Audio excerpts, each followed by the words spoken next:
Hello friends. आज की video में हम बाइनरी ऑपरेशन और क्लोजर प्रॉपर्टी के बीच डिफरेंस देखेंगे। तो बाइनरी ऑपरेशन से स्टार्ट करते हैं।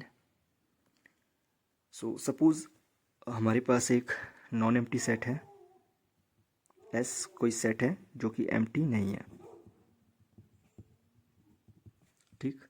और अगर हम एक सेट बनाए S cross S, Cartesian product of this set with it self, और एक फंक्शन डिफाइन करें एफ इस सेट से एस पर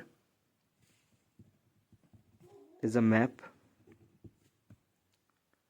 then f is called a binary operation। क्या मतलब है इसका? मान लीजिए आपके पास एक सेट है, से ये कोई सेट है S, और इसके अंदर बहुत सारे एलिमेंट्स हैं। क्योंकि नॉन एम्प्टी है तो कम से कम एक एलिमेंट तो होगा ही। तो मान लेता हूँ अगर सिर्फ एक ही एलिमेंट है तो ये सारे एलिमेंट वो सिंगल एलिमेंट ही है, ये भी एक्स ये भी एक्स। अगर डिफरेंट एलिमेंट्स हैं तो सपोज़ कि ये सारे डिफरेंट डिस्टिंक्ट है। तो मान लेता हूँ कोई दो एलिमेंट है इसमें, एक्स और Y, they may be same. तो एस क्रॉस एस का एक एलिमेंट किस टाइप का दिखेगा? एक्स कॉमा वाई टाइप का, एक ऑर्डर्ड पेयर होगा। नाउ इस पर एफ फंक्शन जब हम ऑपरेट कर रहे हैं तो इस फंक्शन को जब हम इस एलिमेंट पर, एस क्रॉस एस के एलिमेंट एक्स कॉमा वाई पर ऑपरेट कर रहे हैं तो हमारे पास एक प्रोडक्ट मिलता है, that is X star Y suppose. अब मैं इस एक्स स्टार वाई को ऐसे डिफाइन करूँगा कि ये हमेशा एस का ही एलिमेंट रहे, यानी फिर से इसी में बिलोंग कर जाए। यानी एक्स स्टार वाई, मान लीजिए कोई एलिमेंट जेड आता है, ठीक, कुछ नया प्रोडक्ट, क्योंकि ये फंक्शन है, मैपिंग है, फंक्शन है, तो इसको डिफाइन होना पड़ेगा और वो एलिमेंट कहाँ मिलेगा? एस में मिलेगा, ठीक। तो इस तरह के फंक्शंस को हम बाइनरी ऑपरेशन कहते हैं। तो बाइनरी ऑपरेशन एक तरह का स्पेशल फंक्शन हुआ, क्योंकि नॉर्मल दूसरे फंक्शंस कैसे डिफाइन कर सकते हैं हम? किसी एक सेट से किसी दूसरे सेट पे, बट यहाँ पे उसी सेट का उसी सेट के साथ पहले कार्टेशियन प्रोडक्ट लिया है और फिर उसी सेट पे उसी सेट को एज अ को डोमेन हमने ट्रीट किया है। इसके बहुत सारे एग्जांपल्स हो सकते हैं हमारे पास। जैसे पहला एग्जांपल मैं लूँ, अगर मैंने सेट एस को नेचुरल नंबर्स का सेट ले रखा है और दो एलिमेंट्स ले लिए एम और एन सेट एस से, यानी एम और एन दो नेचुरल नंबर्स हैं, और मैं ऑपरेशन कैसे डिफाइन करता हूँ? एफ फंक्शन, वो जो प्रोडक्ट है मेरा एम स्टार एन है, और मेरा एम स्टार एन इस सेंस में मैं डिफाइन करता हूँ सपोज एच सी एफ से, highest common factor of M comma N, ठीक। तो ये एक बाइनरी ऑपरेशन बनाएगा, क्योंकि जो भी नया नंबर आएगा, दो नेचुरल नंबर अगर आपके पास दिया हो तो उसका एच सी एफ हमेशा एक यूनिक नंबर होता है, और वो हमेशा एक, जो भी ये नया नंबर आएगा, ये एच सी एफ एक नंबर है नेचुरल नंबर, वो फिर से एक नेचुरल नंबर होगा तो फिर से उसी सेट में आ जाएगा, right. So basically star is a function from N cross N to N. तो इस तरह के फंक्शंस को हम बाइनरी ऑपरेशन कहते हैं। दूसरी एग्जांपल अगर हम उठाएं, जैसे मैं सेट ले लूँ पावर सेट ऑफ एन। इस बार पावर सेट ऑफ एन का मतलब है कि वो सारे सेट्स जो सबसेट है नेचुरल नंबर्स के, ठीक।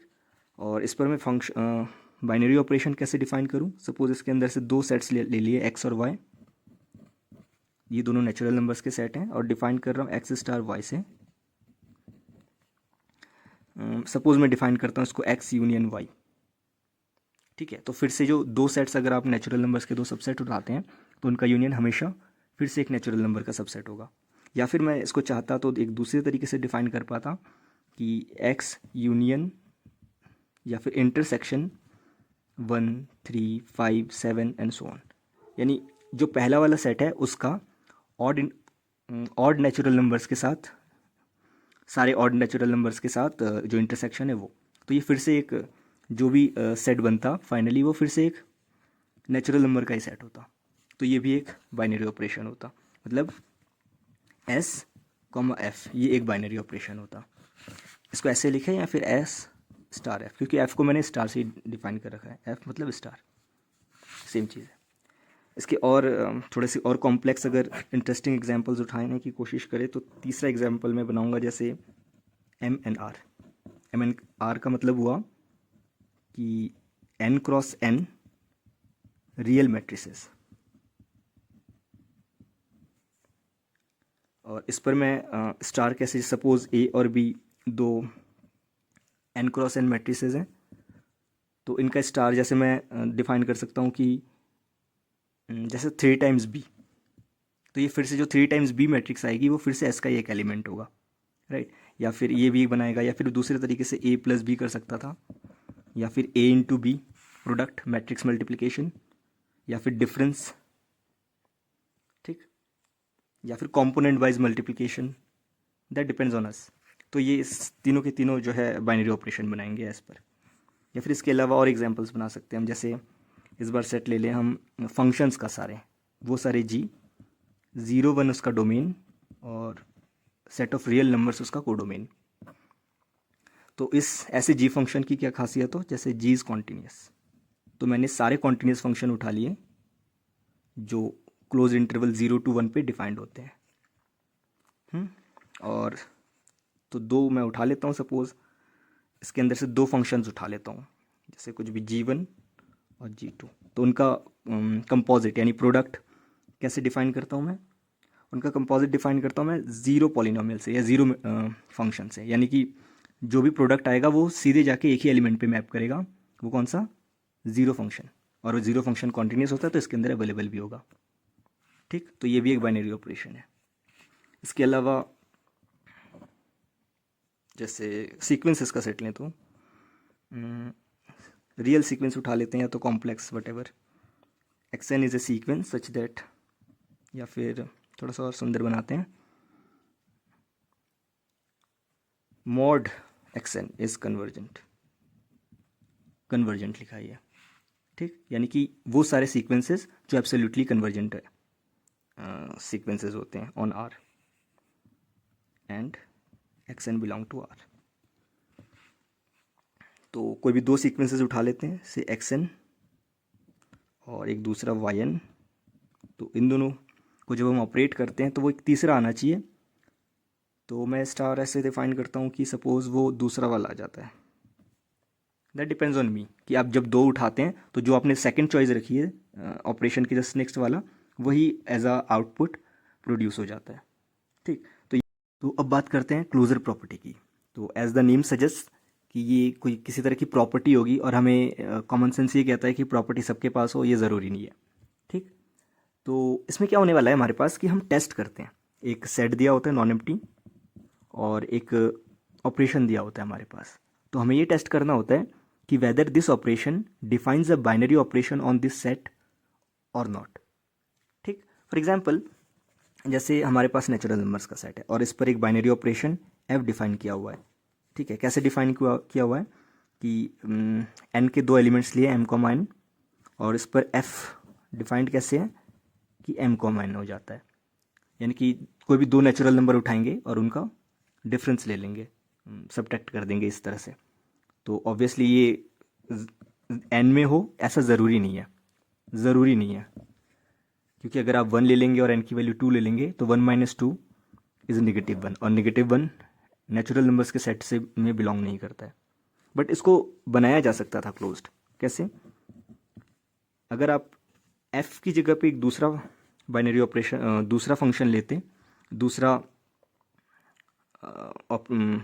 ऑपरेशन लेते जी, कैसे डिफाइंड होता वो कि एम माइनस हो और उसका मॉडुलस ले ले, लेकिन अभी ज़ीरो की पॉसिबिलिटी रहती, तो उसकी पॉसिबिलिटी को भी हटाया जा सकता है ऐसे। तो अब जो भी आउटपुट होगा वो फिर से एक नेचुरल नंबर होगा, तो ये बाइनरी ऑपरेशन बना, सो ये क्लोज्ड होगा, is closed, but this is not closed under F, ठीक है। तो ऐसी जो पुराने सेट्स थे हमारे पास, उन सेट्स के बारे में भी डिस्कशन किया जा सकता है, जैसे कुछ स्टैंडर्ड सेट्स हैं हमारे पास, जैसे Z, तो ये Z plus is closed, yes, Z minus is closed, yes, but Z division के रिस्पेक्ट में क्लोज्ड नहीं होता, ठीक है। क्यों, क्योंकि दो, जैसे Z से दो एलिमेंट्स उठा लिए 2 और 3 बिलोंग्स टू Z, बट इनको डिवाइड करेंगे 2/3, ठीक है, तो ये एलिमेंट Z में बिलोंग नहीं करता, ठीक है। तो this is something like something called closure property of a set, कि कोई सेट है वो किसी गिवन बाइनरी ऑपरेशन के रिस्पेक्ट में क्लोज्ड है कि नहीं है। तो इस प्रॉपर्टी को होने के लिए दो चीज़ें, ये प्रॉपर्टी दो चीज़ों पर डिपेंड करती है, एक सेट पे और एक बाइनरी ऑपरेशन पे। ठीक, लेकिन जो पीछे हमने पढ़ा था बाइनरी ऑपरेशन, उसमें हम शुरुआत से ही डिफाइन कर देते हैं कि एक फंक्शन है और कोई सेट है, तो एस क्रॉस एस से एस में हम कैसे डिफाइन करेंगे। तो इसके अंदर से कोई भी दो एलिमेंट उठाते थे तो हमें उसका आउटपुट डिफाइन करना पड़ता था, और वो आउटपुट कहाँ से होता था, एस में से ही होता था। तो शुरू से ही हम बाइनरी ऑपरेशन लेके चलते थे, यानी वो जो बाइनरी ऑपरेशन होगा वो हमेशा क्लोज्ड होगा। तो एक रिजल्ट हम ऐसे लिख सकते हैं कि if F is a binary operation this implies some set f is binary operation on some set s, this implies s comma f is closed। Converse true नहीं है। ठीक है, कन्वर्स आप एग्जाम्पल कमेंट सेक्शन में डाल सकते हैं। Thank you.